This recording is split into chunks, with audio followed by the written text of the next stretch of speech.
Santo Evangelho perdoe os vossos pecados. Amém.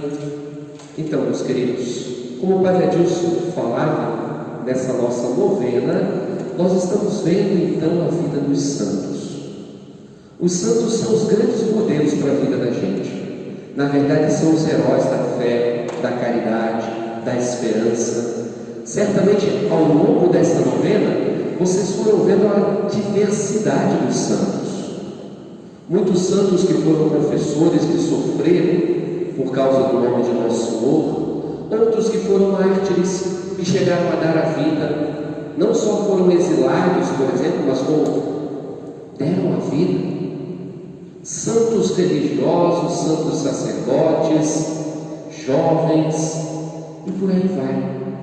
É a riqueza desse Espírito que Nosso Senhor fala no Evangelho de hoje, que Ele nos enviaria e que nos enviou de fato, o Consolador, o Espírito da verdade, que suscita a santidade na igreja, de tal forma que nós possamos ter estímulo também no nosso caminho da santidade. Não é para que a gente copie exatamente o Papa Francisco nessa encíclica que ele escreveu, Gaudete et Exsultate, sobre a santidade. No mundo atual ele fala disso, não é? Que a gente precisa descobrir o caminho que o Espírito Santo nos chama de santidade, e que não é copiar, não é?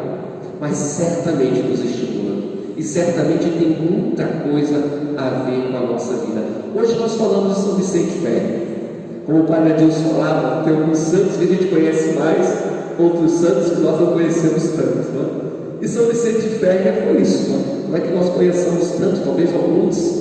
Tem até uma cidade no Brasil chamada São Vicente Ferrer, isso é até interessante, lá no Nordeste tem uma cidade, mas não é que nós conheçamos tanto. Mas São Vicente Ferrer realmente tem assim uma importância, uma beleza na vida da igreja. São Vicente, ele nasce em 1350 em Valência, na Espanha, e ele foi criado muito próximo aos dominicanos, a ordem dos pregadores, e com 17 anos ele pediu ingresso então na ordem dos dominicanos. Ele era de família nobre, não é? Já era formado aos 14 anos. São Vicente Ferrer já era formado em filosofia, não é? Já tinha o seu curso de filosofia completo. Foi um homem que estudou muito também a Sagrada Escritura, tinha um conhecimento profundo da Sagrada Escritura. Depois da sua ordenação, né? Aprofundou a Sagrada Escritura com um conhecimento muito profundo do hebraico, da língua hebraica, o que lhe valeu ser um grande pregador. Daqui a pouco a gente vai falar. Mas deu muita aula, lecionou, ensinou muita gente, aconselhou muita gente. Eu li até um comentário bonito que dizia: São Vicente mostra que a ciência e a cultura não são opostos à fé, né? Que a ciência não nos afasta da fé. Isso é muito bonito, porque o Deus que nos criou é o único Deus, portanto é o Deus também que nos salvou. O Deus que criou todas as coisas é o Deus também que nos salvou. Então, se nossa ciência for reta, ela não nos afasta de Deus. Ao contrário, ela pode nos abrir, nos preparar para Deus. E São Vicente mostra isso de uma maneira muito bonita, muito bonita. Ele estudou em Lérida, Barcelona, em Toulouse. Foi estudando. Doutorou-se em filosofia, teologia, e foi ordenado. Ele entrou com 17 anos, então ele entrou em 1367 na Congregação dos Pregadores, na Ordem dos Dominicanos, e ele foi ordenado em 1374. 1374, pronto, recebeu a imposição das mãos e recebeu então o ministério sacerdotal. Era um pregador nato e começou sua peregrinação por toda a Europa durante um período negro da história, não só da história da igreja, mas da história da Europa. Quando ocorreu a Guerra dos 100 Anos, quando forças políticas alheias à igreja tinham tanta influência que atuavam até na eleição dos papas. Parece estranho para nós isso hoje, não é? Mas houve um período que a influência das famílias, A influência política era tão forte que atuava, às vezes intervinha na eleição dos papas. E São Vicente viveu nesse tempo, num tempo em que, quando o italiano foi eleito papa, que tomou o nome de Urbano VI, os franceses não aceitaram e elegeram um outro papa, Clemente VII. E assim teve um período com 2 papas na igreja, um papa e um antipapa. O papa em Roma e o antipapa em Avignon. E isso durou quase 40 anos, meus queridos. Foi falar de Santa Catarina de Sena? Foi, né? Então, vocês não devem ter ouvido essa história. Santa Catarina de Sena, ela trabalhou muito para que a unidade da igreja fosse restabelecida, estando do lado do Papa autêntico, sucessor dos apóstolos. São Vicente Ferrer, ele também esteve ao lado do Papa. Porém, Vicente Ferrer, ele ficou do lado do Papa de Avignon. Muito bem intencionado, ele foi convencido que os papas que estavam em Avignon eram os verdadeiros sucessores dos apóstolos. Ele trabalhou um tempo ali, mas ficou um tempo ajudando os papas de Avignon, até que depois ele percebeu que não, mas no princípio ele achou que fosse. Quando a confusão é muito grande, meus queridos, a gente tem que ficar atento. Lindo o Evangelho hoje, o Espírito da Verdade.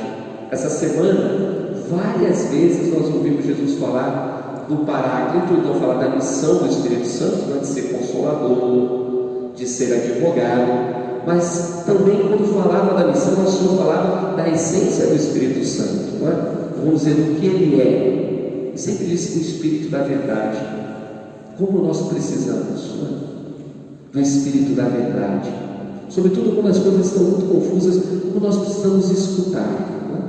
Escutar o Espírito que nos fala através da igreja, não é? Então, a igreja dividiu-se em duas, ocorrendo o chamado cisma da igreja ocidental, porque ela ficou sob 2 comandos, o que durou 39 anos. Imagina essa situação: Papa em Avignon dizendo que era o Papa verdadeiro, Papa em Roma dizendo que era o Papa verdadeiro. Vicente Ferrer, pregador, já era muito conhecido. Dizem que São Vicente Ferrer, naquela época, ele conseguia atrair 15 mil pessoas nas suas pregações. Aonde ele ia, as catedrais rodavam. Vicente Ferrer trabalhou muito pela conversão dos judeus e dos muçulmanos. Dizem os historiadores que talvez ele tenha convertido aí mais ou menos uns 20 mil judeus e uns 8 mil muçulmanos. E a força de Deus o acompanhava. Vicente pregava com conhecimento, com fervor, a chama que ele trazia no seu coração, e também fazia muitos milagres.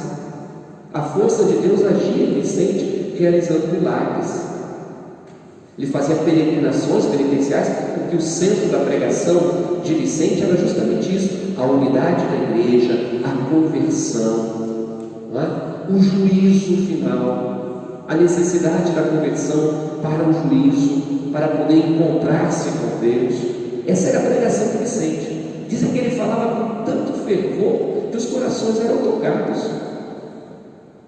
As pessoas ficavam impressionadas e muita gente se convertia. Dizem até, não, mas é possível, porque a gente vê isso nos Atos dos Apóstolos, que mesmo aqueles que não falavam a língua de Vicente entendiam quando ele falava. Bonito, não é? Conta-se um milagre que ele fez, esse foi muito interessante, que era um domingo de Ramos de 1405. E ele estava pregando. E uma mulher judia, muito rica, poderosa no lugar, ela foi por curiosidade e começou a zombar do que Vicente falava. Num determinado momento, ela saiu da igreja, passou no meio de todo mundo saindo, cheia de raiva, cheia de ira, Todo mundo ficou chateado com aquilo. Imagina se alguém fizesse lá publicamente um desfeito com o pároco de vocês. Vocês ficariam chateados com isso. Todo mundo ficou chateado. Mas São Vicente falou em voz alta: não, deixa ela aí, mas ninguém segue. Cuidado, ninguém siga, ninguém passe debaixo do pórtico com ela. Quando ela passou debaixo do pórtico, o pórtico caiu sobre ela. E ela morreu. Ficou ali algumas horas morta. E depois São Vicente veio e falou para ela: levanta. E ela ressuscitou e se converteu. Dizem que nessa cidade, muito tempo faziam procissão, continuavam fazendo procissão, celebrando a morte e a conversão dessa mulher. Era assim. Era um homem reto, meus queridos, um homem cheio do amor de Deus, um homem que agia segundo a sua consciência. Por isso não se assuste do padre ter falado que ele ficou do lado do antipapa, não é? Precisava de Ele fazia seguindo a sua consciência, conseguindo convencê-lo de que aquele era o Papa verdadeiro. Então ele estava com o Papa verdadeiro, independente se estava doendo na sua consciência, ele estava com o Papa verdadeiro, ele não podia fazer diferente. Não é? Seu amor à igreja o levava a fazer aquilo que ele acreditava. Vicente, como prior do convento de Valência, teve contato com o cardeal Pedro de Luna. Esse cardeal é importante, não é? Que o convenceu da legitimidade do Papa de Avignon, Foi esse cardeal que convenceu ele que, não é? Os papas de Avignon eram os papas verdadeiros. E esse referido cardeal, em 1384, foi eleito Papa em Avignon e tomou o nome de Bento XIII. E habilmente, não é? Fez de Vicente seu confessor. E foi defendido por Vicente até 1416. Depois ele percebeu, né, que não era assim, que o sucessor dos apóstolos não eram os papas de Avignon. Então ele foi defendido por Vicente até 1416, como fazia Santa Catarina, não é? Sua contemporânea pelo italiano Pio VI. Um do lado, outro do outro, não? O coração desse dominicano era tão dotado de uma fé fervorosa, mas passando por uma divisão dessa e juntando-se o panorama geral da Europa, na época, por toda parte, batalhas sangrentas, calamidades públicas, fome, miséria e até uma peste, a peste negra, que dizimou 1/3 da população da Europa. Tudo isso fez que a pregação de Vicente fosse uma pregação muito forte com relação ao juízo e à necessidade da conversão. Então ele andou pela Espanha, França, Itália, Suíça, Bélgica, Inglaterra e muitas outras regiões, defendendo sempre a unidade da igreja, o fim das guerras, o arrependimento e a penitência como forma de esperar a iminente volta de Cristo. Iminente quer dizer, ele achava que Cristo já estava para voltar. Por isso fazia seus sermões nas grandes praças públicas. Milhares de pessoas o seguiam em procissão de penitência. Dizem os registros da igreja, e mesmo os que não concordavam com ele, que Deus estava do seu lado. A cada procissão, os prodígios e as graças sucediam-se, e podiam ser comprovadas as centenas entre os fiéis. Prodígios e graças e milagres. A cada procissão, muitos milagres aconteciam. O cisma terminou, mas depois de 39 anos, o cisma só terminou quando os 2 papas renunciaram. Como é que esse cisma terminou? Os 2 papas renunciaram. Santa Catarina conseguiu convencer um, e São Vicente de Ferrer conseguiu convencer o outro. E ambos renunciaram.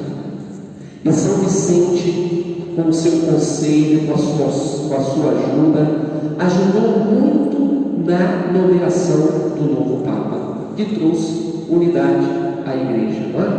Ele ajudou muito. Ver a fé desse homem, a fé viva desse homem, ele conseguiu convencer Bento XIII de renunciar e atuou para eleger o novo Papa, que foi Martinho V, trazendo de novo a unidade à Igreja Ocidental, sempre movido por aquela profunda fé.